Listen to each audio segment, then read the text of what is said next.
जुन्या स्वभावाचा त्याग करून पवित्र जीवन जगणं. आणि ही गोष्ट देव अपेक्षित करतो आपल्याकडनं.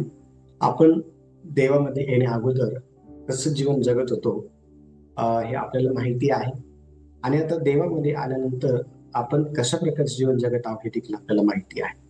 मग आपलं कोणतं जीवन हे सर्वात जास्त देवाला आवडणारं आहे, हा जर प्रश्न आपण आपल्या स्वतःला आजच्या सायंकाळच्या वेळेला जर विचारला तर आपलं मन आपल्याला त्याचं उत्तर देईल की देवामध्ये आल्यानंतरचं जे जीवन आहे ते खऱ्या अर्थाने चांगलं आहे.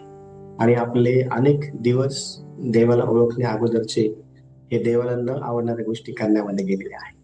आणि आता देवाची इच्छा आहे की देवाला ओळखल्यानंतर देखील आपल्या जीवनामध्ये आपण देवाला न आवडणाऱ्या गोष्टी करू नये, तर आपण आपल्या जुन्या स्वभावाचा त्याग करून पवित्र जीवन जे आहे ते आपण जगलं पाहिजे. आणि मग पवित्र जीवन जगता यावं यासाठी आपण काय काय केलं पाहिजे, तर पहिली गोष्ट आपण पाहिलं की क्रोध आपण आपल्यापासून दूर केला पाहिजे. त्यानंतर आपण पाहिलं की संताप सोडून आपण सौम्यता जी आहे ती आपण धारण केली पाहिजे. त्यानंतर आपण पाहिलं मुद्दा क्रमांक 3 की दुष्टपणा जो आहे आपण सोडून चांगलं केलं पाहिजे.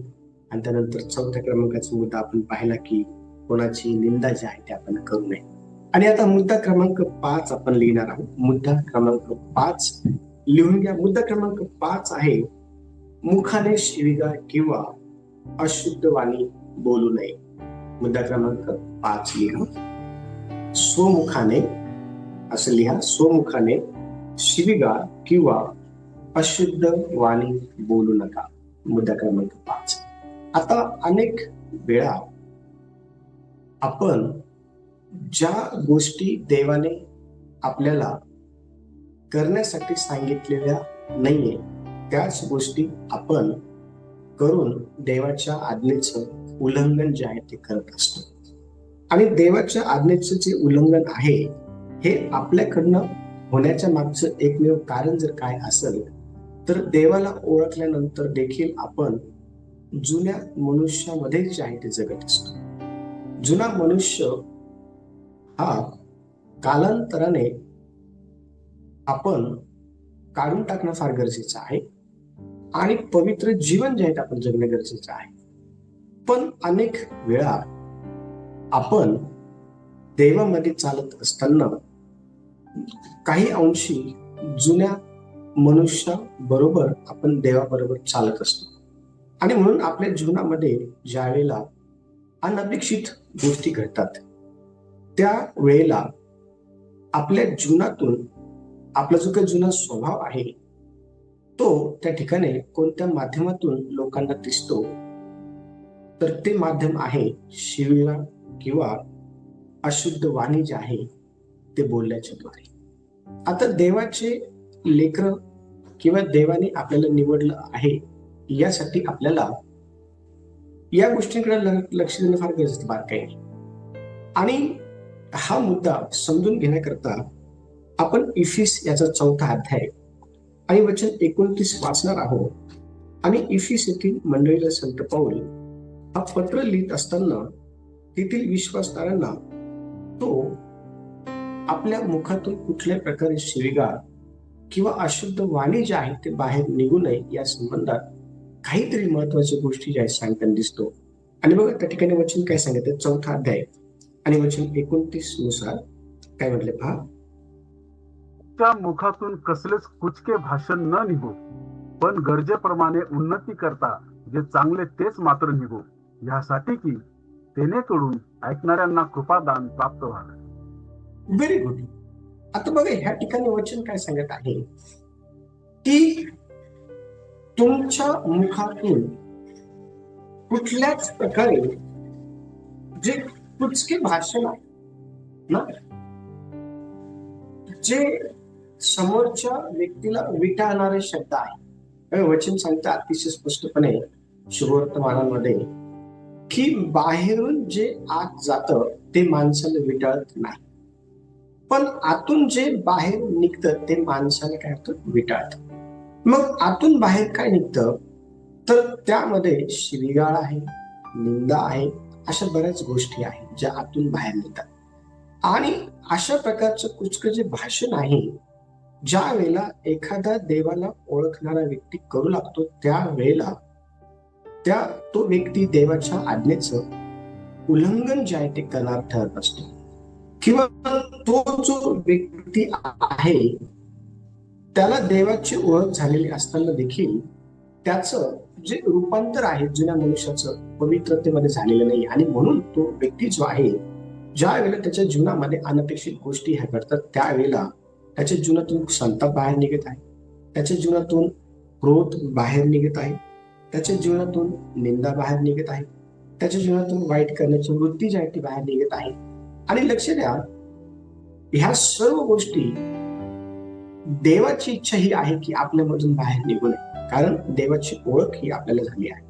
आणि संत पौल ह्या ठिकाणी विश्वासदारांना आत्म्याच्या प्रेरणेने हे पत्र लिहित असताना त्याने त्या लोकांना त्यांनी कशा प्रकारे एकमेकाची उन्नती होईल या अनुषंगातून ज्या काही गोष्टी आहे वचन सांगितले अतिशय स्पष्टपणे की एकमेकांची उन्नती होईल या अनुषंगातून चांगले जे शब्द आहेत, चांगले ज्या गोष्टी आहेत, त्याच देवाला ओळखणाऱ्या व्यक्तीच्या मुखातून जे आहे बाहेर निघायला पाहिजे. या गोष्टी संत पौल तेथील विश्वासदारांना जे आहे सांगताना आपल्याला दिसून येतं. आता आपण या वचनाला घेऊन जर आपण स्वतःच परीक्षण जर केलं तर अनेक वेळा आपल्या जीवनामध्ये अनेक उणिवा असलेल्या आपल्याला पाहायला भेटतात. आपण देवाचे लेकरं या नात्याने आपल्या जीवनामध्ये आपण कोणत्या गोष्टी करण्यामध्ये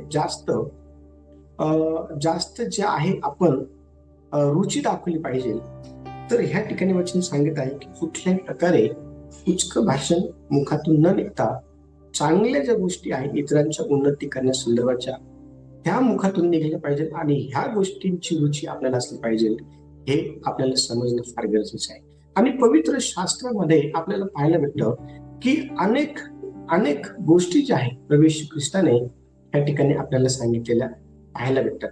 ज्यावेळेस आपण चारही शुभवर्तमान वाचतो तर त्या शुभवर्तमानातून येशूने हेच सांगितलेलं आहे की कुठल्याही प्रकारे आपण जे आहे आपल्या मुखातून उच्च भाषण जे आहे ते बाहेर काढू नये, कारण अशा प्रकारच्या गोष्टी बोलण्याच्या द्वारे अनेक लोक जे आहेत ते विटायला जात असतात. आणि ज्या वेळेला एखादा व्यक्ती ज्याला देव माहिती आहे तो ह्या गोष्टी बोलतो, त्यावेळेला देवाच्या नावाची निंदा जी आहे होत असते, देवाच्या आज्ञेचं उल्लंघन जे होत असतं. आणि आपण पाहतो की संत पौल जे आहे, संत पौल ज्या वेळेला देवाचं वचन जे आहे शिकवत होता, त्या वेळेला त्या ठिकाणी अज्ञानतेमध्ये किंवा त्याला माहिती नव्हतं की हा प्रमुख याजक आहे म्हणून, तर त्याने त्या ठिकाणी प्रमुख याजका संबंधी काही चुकीचे शब्द जे आहेत ते वापरलेले होते.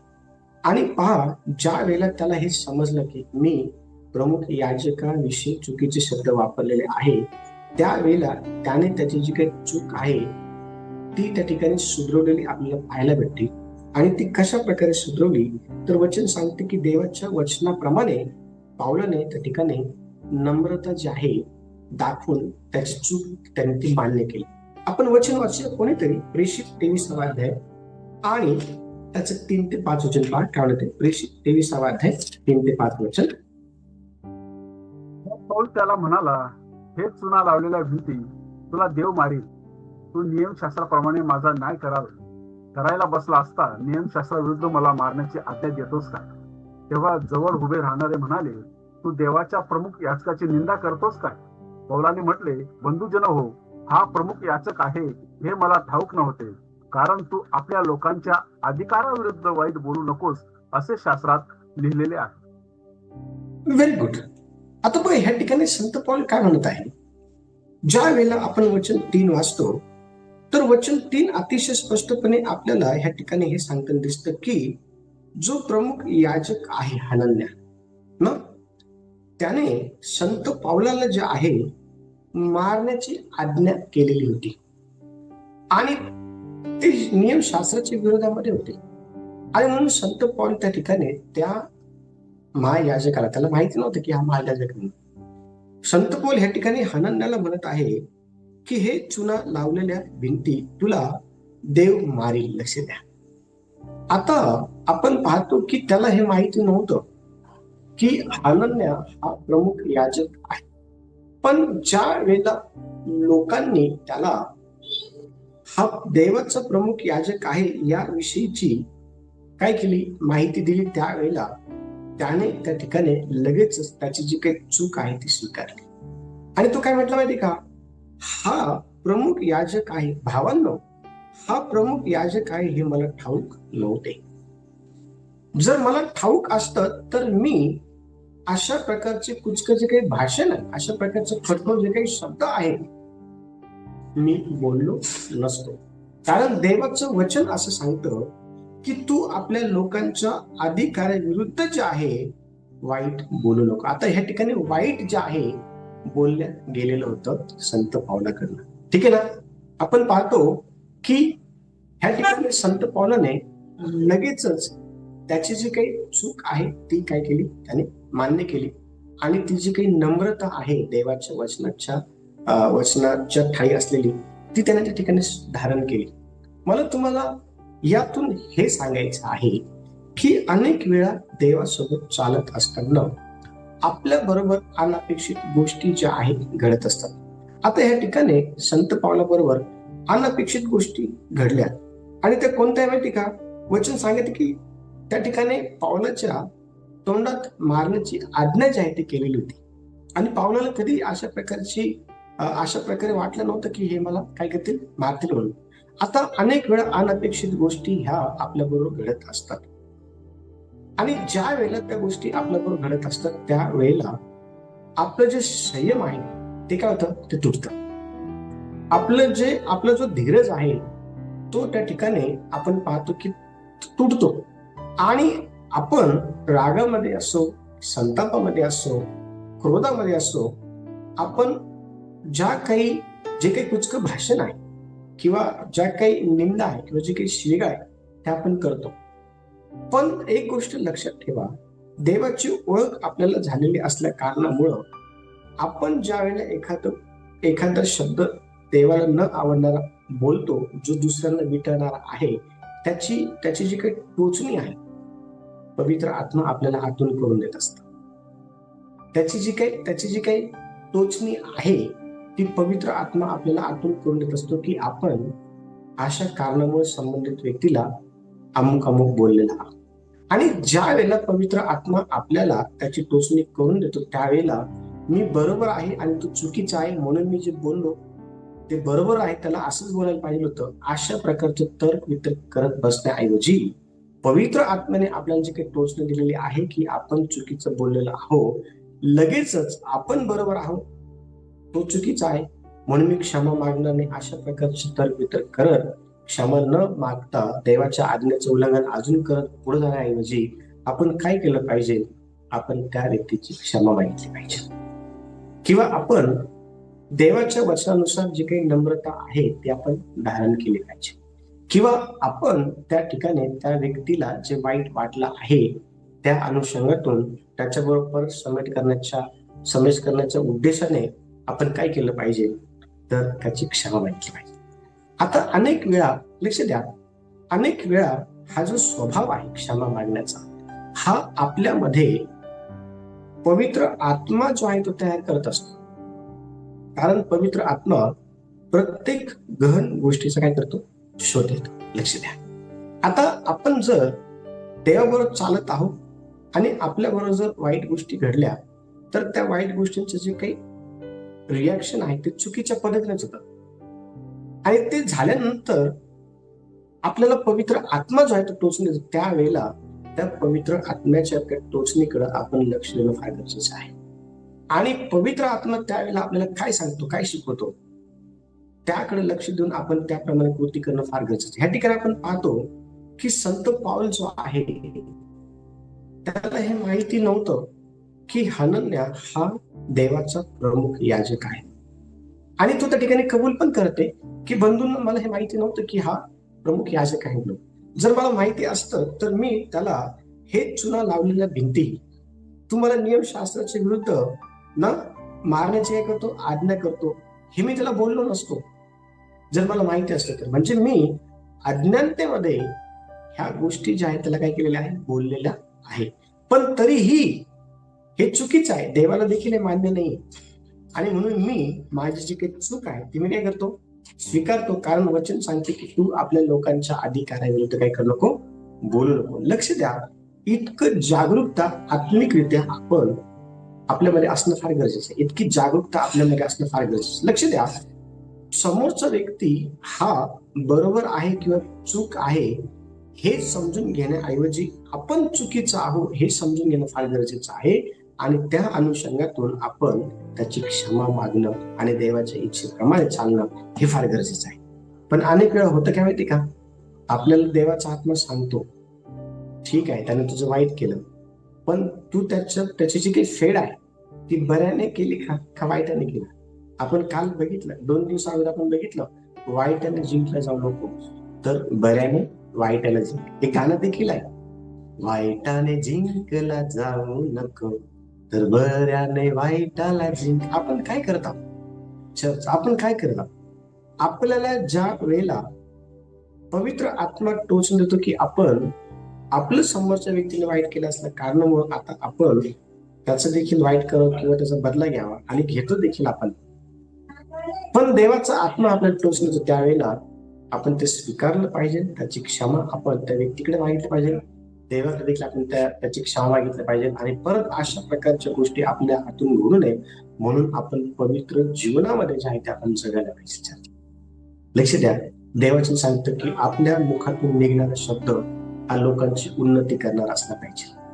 आपल्या मुखातून निघणारा शब्द हा लोकांची बर्बादी करणारा असायला नको आहे, लोकांची निंदा करणारा असायला नको आहे, लोकांचे खच्चीकरण करणारा असायला नको आहे, लोकांना जे आहे वाईट मार्गाकडे प्रवृत्त करणाऱ्या अशा प्रकारचे कुचके शब्द जे आहेत आपले असायला नको. तर आपण एकमेकाची उन्नती जे आहे करणारे शब्द बोललं पाहिजे, हे देवाचं वचन आपल्याला ह्या ठिकाणी सांगत आहे. आणि हीच गोष्ट ह्या ठिकाणी संत पौलाने केलेली आपल्याला पाहायला भेटतं. पुढचा मुद्दा क्रमांक 6 लिहा. मुद्दा क्रमांक 6, आपली वाणी इतरांना उभारणारी असावी. मुद्दा क्रमांक 6 लिहा, आपला वेळ होत चालला आहे. मुद्दा क्रमांक 6 लिहा, आपली जी वाणी आहे, आपले जे शब्द आहे ते इतरांना उभे करणारे असावे. आणि अनेक वेळा आपण इतरांना उभं करण्याऐवजी जे उभे आहेत त्यांना पाडण्याच्या अनुषंगातून आपण आपल्या शब्दांचा वापर जे आहे करत असतो. लक्ष द्या, आपले हे जे शब्द आहे ना, जर नीतिसूत्राचं पुस्तक जर वाचलं तर त्यामध्ये खूप स्पष्टपणे आपल्या वाणी संदर्भात जे आहे अनेक गोष्टी शलोमोन राजाने आत्म्याच्या प्रेरणेच्या ठिकाणी दिलेल्या आहेत. आपण आपली वाणी जे आहे ते सांभाळणं फार गरजेचं आहे.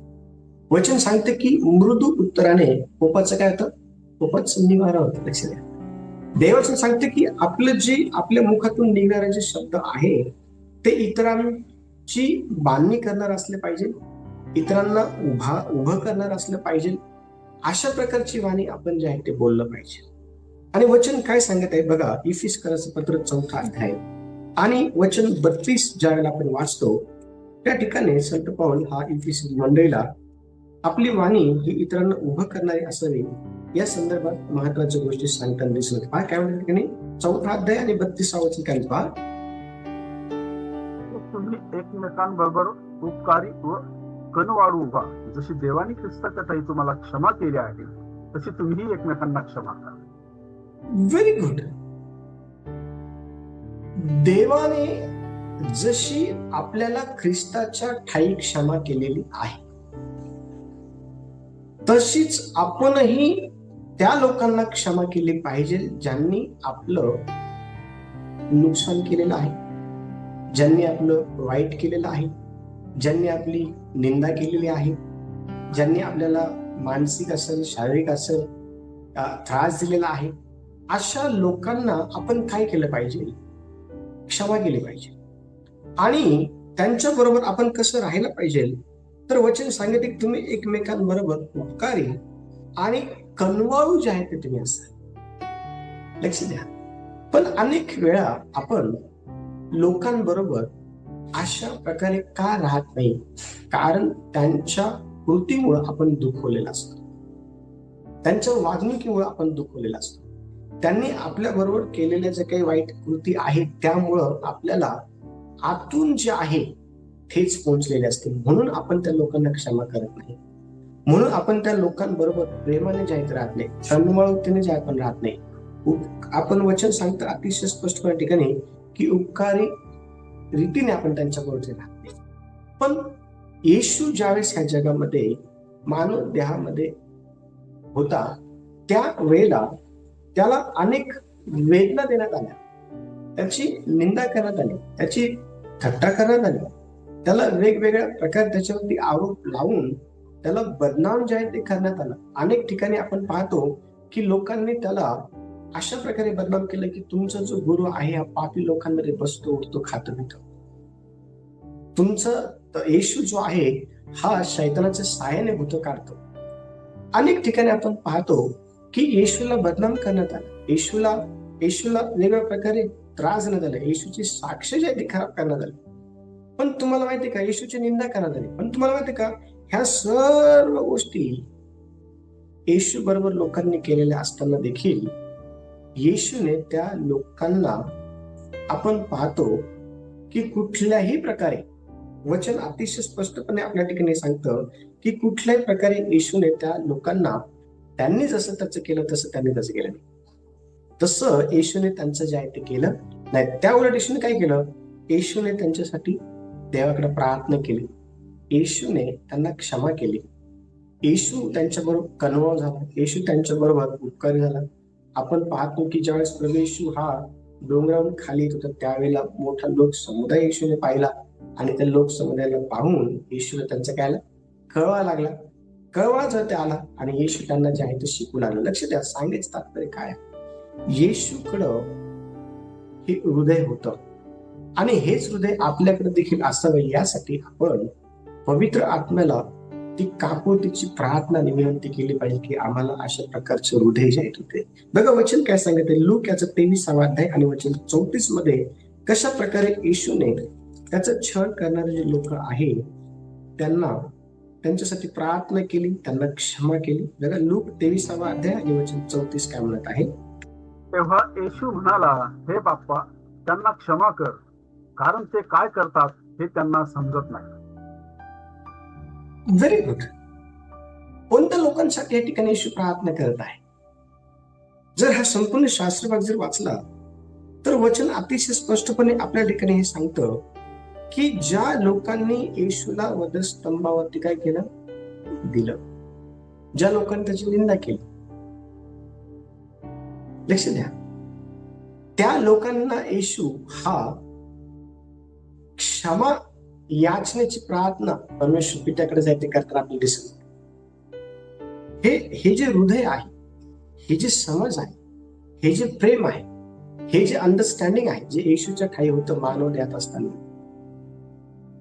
हे आपल्यामध्ये असावं अशी देवाची इच्छा आहे. म्हणून तर आपण विशेष शिकत आहोत की जुन्या मनुष्याचा त्याग करून पवित्र जीवन जगणं.